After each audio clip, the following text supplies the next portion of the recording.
નમસ્કાર, ઓમ વિદ્યાલય યુટ્યુબ ચેનલમાં આપનું હાર્દિક સ્વાગત છે।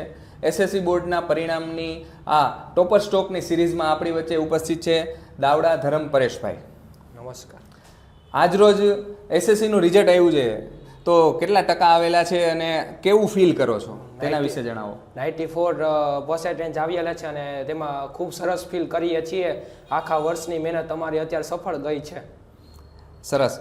આ 10મા ધોરણની જે અભ્યાસની સફર છે એનો કોઈ એક યાદગાર પ્રસંગ હોય તો જણાવો।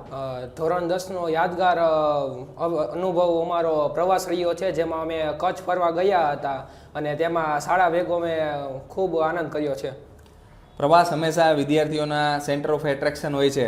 કોઈ પણ વિષય એવો જે અઘરો લાગતો હોય અને પછી ધીમે ધીમે તમારા શિક્ષકોના માર્ગદર્શનથી, પેરેન્ટ્સના સપોર્ટથી એ સહેલો બન્યો હોય, એવું કાંઈ જો એકાદો પ્રસંગ હોય તો એ જણાવો।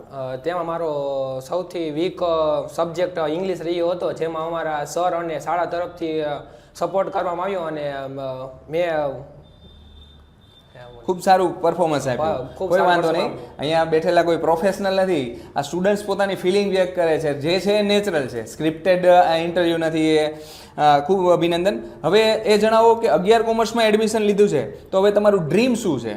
મારું ડ્રીમ સીએ બનવાનું છે। Okay, congratulation. CA is a very prestigious profession. તો 11 કોમર્સમાં એમને સીએ બનવા માટે શાળા દ્વારા સીએની જ મુલાકાત કરાવવામાં આવશે। સીએ ઓફિસમાં એને જોબ કરવી હોય, પાર્ટ ટાઈમ એન્ટરપ્રિન્યોરશિપના લક્ષણોની સાથે એ કહેવાય કે ઇન્ટર્નશિપ કરવી હોય તો પણ એ પ્રોવાઈડ કરવામાં આવશે અને આપણે ભવિષ્યમાં સીએ એક સારા સમાજને આપીએ તેવી હાર્દિક શુભેચ્છા। જય હિન્દ।